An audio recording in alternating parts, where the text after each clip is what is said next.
Hello दोस्तों, कैसे हैं सभी सभी का एक बार फिर से स्वागत है मेरे YouTube channel Sunil study station में। तो आज हम G20 लेके आए हैं, जो अभी आप जान रहे हैं 9 सितंबर को दिल्ली में ये G20 के सभी राष्ट्रीय अध्यक्ष जिसमें शामिल होने हैं, उसकी बैठक होने जा रही है। और भारत पहली बार G20 की अध्यक्षता कर रहा है, इसलिए बहुत इम्पोर्टेंट है।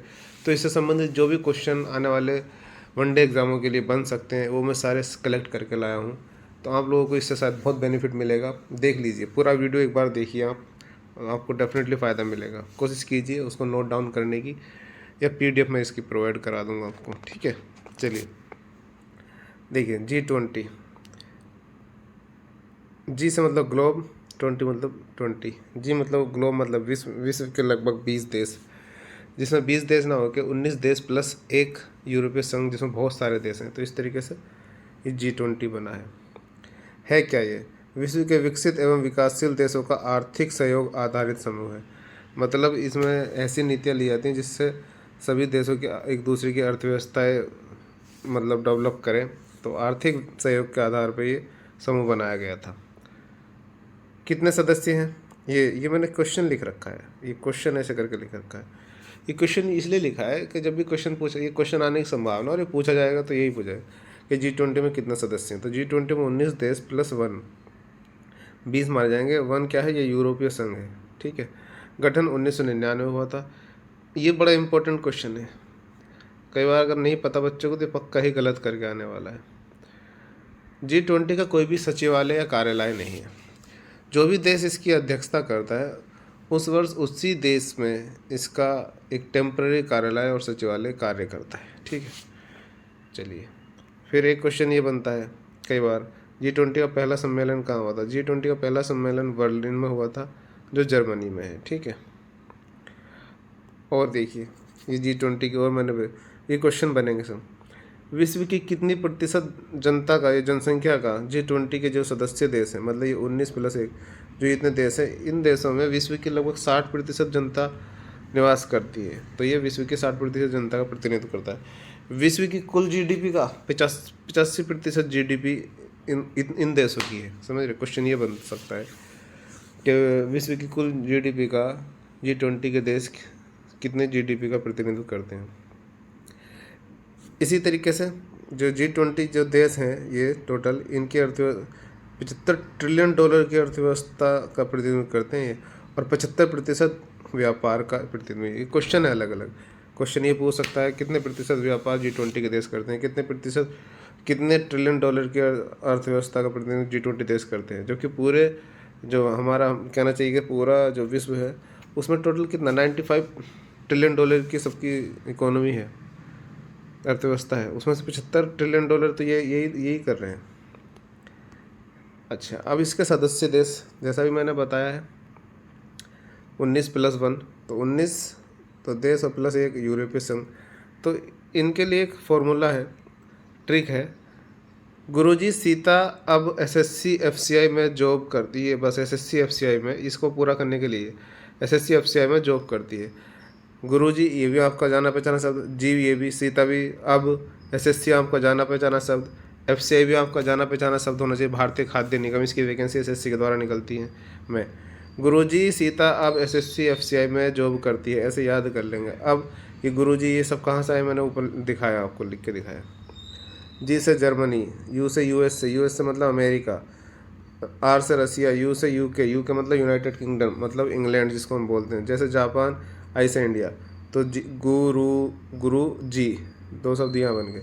उसके बाद साउथ अफ्रीका, इंडोनेशिया, तुर्की, ऑस्ट्रेलिया। सीता SIT, ये पहला पहला अक्षर इनका लिया गया है। सभी शब्दों का पहला अक्षर ले करके ये बनाई गई है ट्रिक। ठीक है, और फिर ये Argentina, Brazil, Saudi Arabia, south Korea, Canada. ये A आ गया, यहाँ से B आ गया, यहाँ से S आ गया, यहाँ से भी S आ गया, यहाँ से अब SSC ये हो गया। अब SSC में गुरुजी सीता अब SSC में, अब SSC में अब ये आ गया आगे France, China, Italy, Mexico, EU FCI में। अब एसएससी एफसीआई में जॉब करती है, ये ट्रिक होगी इसकी। चलो आगे आते हैं।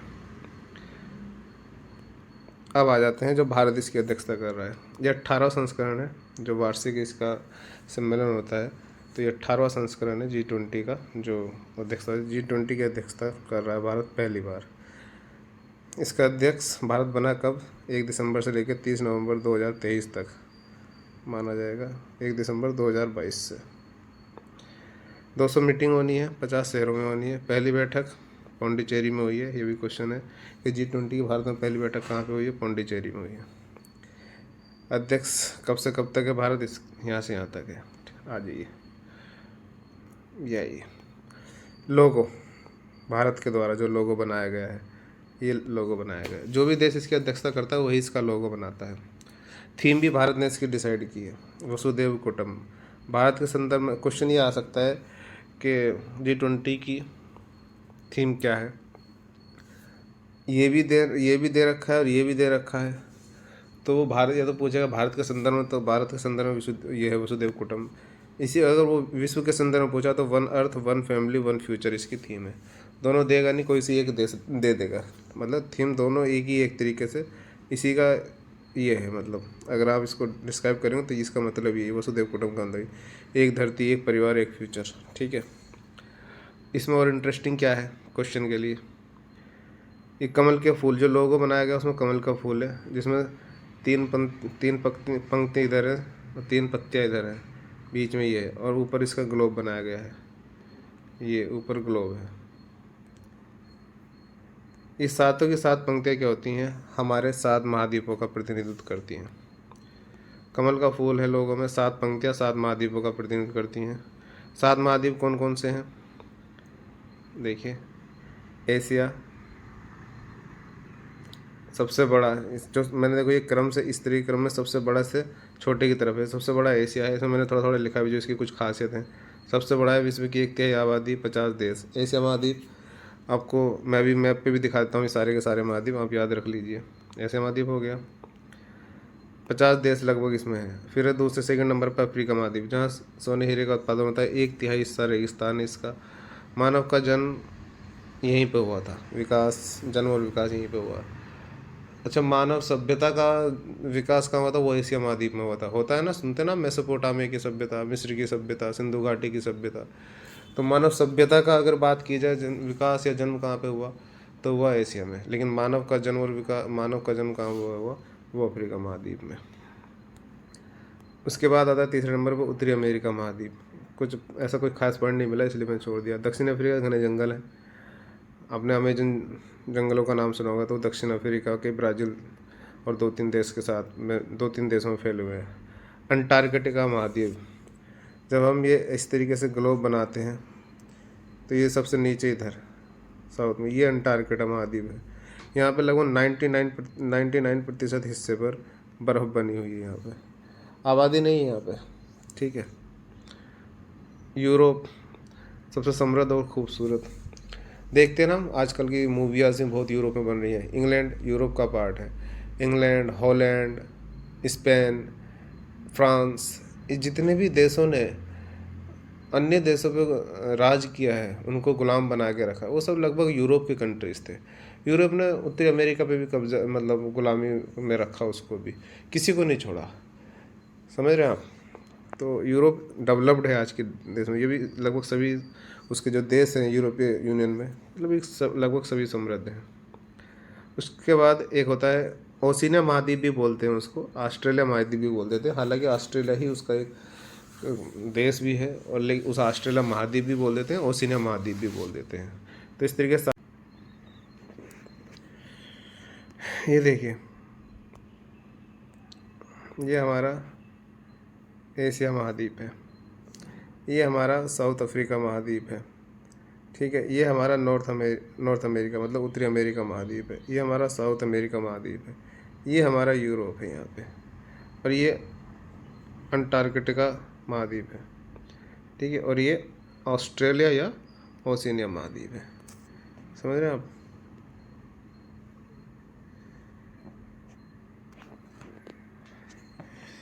चलिए, आ जाते हैं अपनी PDF पे। यहाँ पर हम आ गए थे। अब और क्या है इसमें क्वेश्चन, और क्या बन सकता है। भारत द्वारा नियुक्त शेरपा कौन है? वो है अमिताभ कांत। भारत द्वारा नियुक्त शेरपा अमिताभ कांत है। ट्रोइका वर्ड कई बार क्वेश्चन आता है, ट्रोइका क्या है, ट्रोइका में कौन कौन से देश हैं। ये ट्रोइका का में कौन कौन से देश हैं, ये क्वेश्चन समय समय समय पर बदलता रहता है। क्यों बदलता रहता है? ट्रोइका 3 देशों का समूह होता है, लेकिन इसमें वो 3 देश होते हैं जो G20 की अध्यक्षता करते हैं। कब? एक जो वर्तमान अध्यक्षता कर रहा है, एक जिसने पिछले वर्ष अध्यक्षता की है, और एक वो देश जो आने वाले वर्ष में अध्यक्षता करेगा। उन 3 देशों का समूह होता है, मैंने लिखा हुआ है। 3 देशों का ऐसा समूह जो G20 की अध्यक्षता कर चुका है, कर चुके हैं, कर रहे हैं और करेंगे, मतलब 3 देश। तो 2022 में किसने अध्यक्षता की थी? इंडोनेशिया ने। 2023 में कौन कर रहा है? भारत। और 2024 में कौन करेगा? ब्राज़ील। तो इन 3 देशों का वर्तमान में जो समूह है, इसे हम ट्रोइका कहते हैं। तो क्वेश्चन ये आ सकता है, ट्रोइका में निम्नलिखित में कौन कौन से देश हैं। अच्छा, अब G20 के जो कार्य समूह, मतलब इसके जो अधिकारियों की कुछ बैठकें हुई हैं, वो कौन कौन सी बैठकें हैं। देखो, कार्य समूह की कुछ महत्वपूर्ण बैठक भारत की अध्यक्षता में। प्रथम बैठक जो शेरपा की थी, देखो G20 की पहली बैठक पौंडीचेरी में हुई, बट अगर ये पूछे कि शेरपा की प्रथम बैठक, तो वो हुई थी उदयपुर में। मैंने वो सब लिए हैं जो जो इम्पोर्टेंट हैं, जिनसे क्वेश्चन आ सकते हैं। एक तीसरी रोजगार समूह की बैठक जो जनेवा में हुई, ये क्यों इम्पोर्टेंट है? क्योंकि ये भारत से बाहर हुई है। पर्यटन कार्य समूह की तीसरी बैठक जम्मू कश्मीर में, ये भी इम्पोर्टेंट है, क्योंकि जम्मू कश्मीर को अभी भी पाकिस्तान क्लेम करता रहता है और इसको अंतर्राष्ट्रीय मुद्दा बनाए रखता है, तो हमारे लिए इम्पोर्टेंट है। G20 ने उस चीज़ को स्वीकारा है, और हमारे द्वारा वहाँ पे बैठक कराना अपने आप में एक कूटनीतिक जीत है। ठीक है, और क्या है? संस्कृति से संबंधित चौथी बैठक जो कि वाराणसी में होगी, क्योंकि एक ही चीज़ से कई कई जगहों पर बैठक हुई हैं, तो हमें लेकिन वो देखनी है जो हमारे लिए इम्पोर्टेंट हो सकती है एग्ज़ाम के हिसाब से। चौथी अंतर्राष्ट्रीय वित्तीय वास्तुकला की बैठक दक्षिण कोरिया में, ये भी इम्पोर्टेंट है, क्योंकि ये भी भारत से बाहर हुई है। ठीक है। अच्छा, मंत्रियों की अब कुछ बैठक होती हैं, वो तो कार्य समूह में जो लगभग शेरपा या जो अधिकारी होते हैं वो सब भाग लेते हैं अलग अलग क्षेत्रों के। अब होती है मंत्रियों की बैठक, दिल्ली में तो होनी है, राष्ट्रीय अध्यक्ष की बैठक। लगभग जिन देशों के राष्ट्रीय अध्यक्ष नहीं आएंगे उनके कहना चाहिए उनके उत्तराधिकारी वर्ड नहीं कह सकते, उनके द्वारा नियुक्त जो भी मंत्री होगा वो वहाँ पे भाग लेंगे, जो कि 9 सितंबर 2023 को होने वाली है। अगला है विकास को लेकर मंत्रियों की बैठक वाराणसी में, ये मंत्रियों की बैठक होगी विकास से संबंधित बातों को लेकर वाराणसी में, तो ये भी इम्पोर्टेंट है। भारत का फोकस देखो, ये एस जयशंकर जी के बयान था, तो उन्होंने G20 का एक तरीके से मोटो, भारत का क्या मोटो है, G20 का नहीं, भारत का G20 को लेकर क्या मोटो है, जो एक साल में भारत ने बैठकें कराई हैं, या जो इसका जो उद्देश्य है G20, पहली बार है इतने बड़े मंच की भारत अध्यक्षता कर रहा है, ये अपने आप में बहुत बड़ी। तो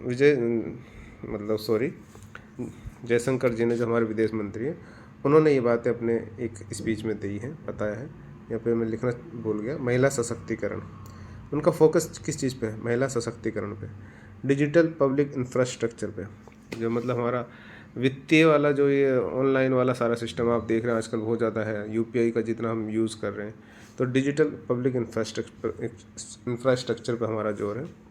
स्वास्थ्य पर, शिक्षा, कृषि, संस्कृति, पर्यटन, जलवायु परिवर्तन, वैश्विक खाद्य सुरक्षा, ये सब ऐसे ऐसे पॉइंट हैं जिनको लेकर भारत बहुत संवेदनशील है, और भारत इनको लेकर G20 की अध्यक्षता जो भी कर रहा है उसमें ऐसे सारे मुद्दे सारी बैठकों में उठाए जा रहे हैं इनसे संबंधित।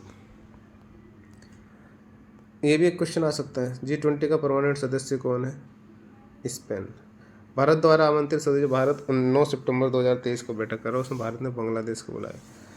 आप कह सकते हैं कि भारत ने बांग्लादेश को क्यों बुलाया, और भी भारत के नाइबरिंग कंट्रीज थे, भारत बोलता भी आया पड़ोसी प्रथम, औरों को भी बुला सकता था, नेपाल को बुला सकता था, भूटान को बुला सकता था, श्रीलंका को बुला सकता था।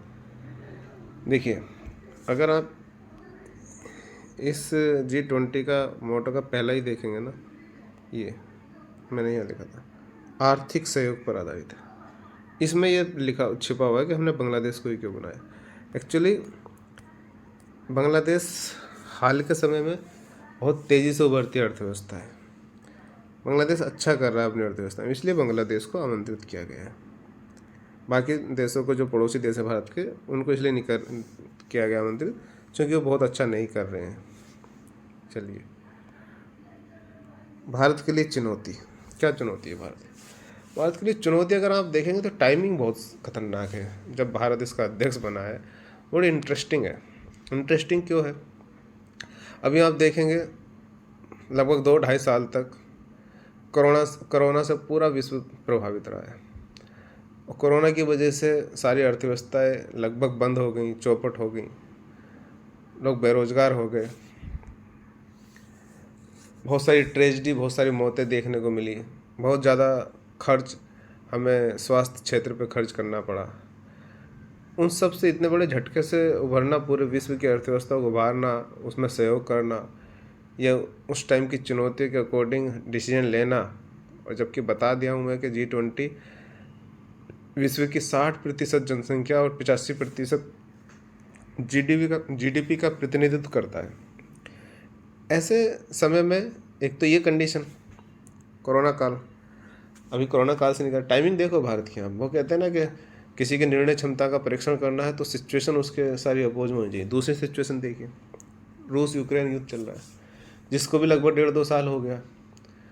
अब इसकी वजह से, चूँकि रूस भारत का एक अच्छा मित्र है,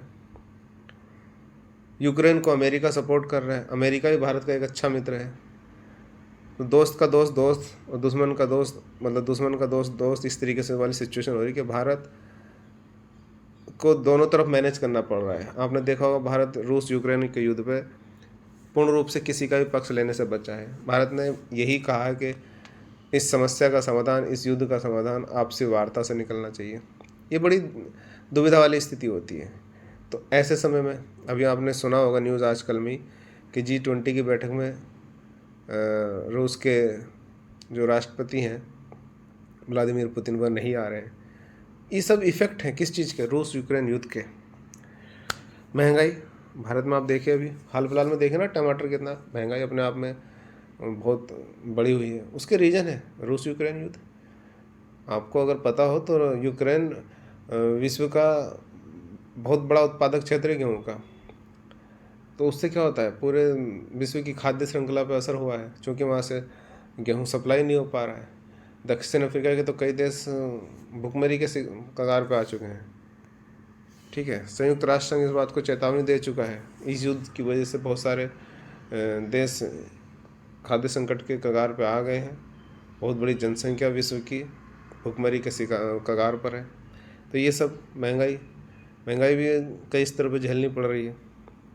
क्लाइमेट चेंज, जलवायु परिवर्तन हमेशा से ही लगातार पूरे विश्व के सामने चुनौती पेश कर रहा है। भारत में आप देख रहे हैं, भारत में लगातार कितनी हैवी रेनफॉल अचानक से, मतलब पूरा डिस्टर्ब हुआ पड़ा है। या तो बारिश हो नहीं रही, सूखा हो जा रहा, हो रही है तो फिर इतनी हैवी कि वो बाढ़ के रूप में तब्दील हो जा रहा है। हिमाचल, उत्तराखंड, पहाड़ी क्षेत्र जितने हैं वो सारे के सारे बहुत ज़्यादा लैंडफॉल, बहुत ज़्यादा बादल फटने की घटनाएँ, अचानक से तीव्र वर्षा, ये सब इन चीज़ों का सामना कर रहे हैं। ये क्या है? जलवायु परिवर्तन का इफेक्ट है। तो ऐसे समय में जब पूरा विश्व बहुत सारी समस्याओं का सामना कर रहा है और विश्व में गुटबाजी सी फिर से एक शुरुआत हो रही है। अमेरिका एक गुट में है जिसमें यूरोपीय देश भी हैं। रूस, चीन एक गुट में है। रूस भारत का अच्छा मित्र है, लेकिन रूस चीन का भी मित्र है, और चीन की भारत के साथ उतनी अच्छी स्थिति नहीं है। समझ रहे हैं आप? क्योंकि भारत की जो सीमा रेखा चीन के साथ है वो विवादित है। तो भारत पूर्ण रूप से रूस के सपोर्ट में भी नहीं हो पा रहा, क्योंकि भारत को चीन को टक्कर देने के लिए, एक तरीके से चीन का अपोज करने के लिए अमेरिका की भी ज़रूरत है।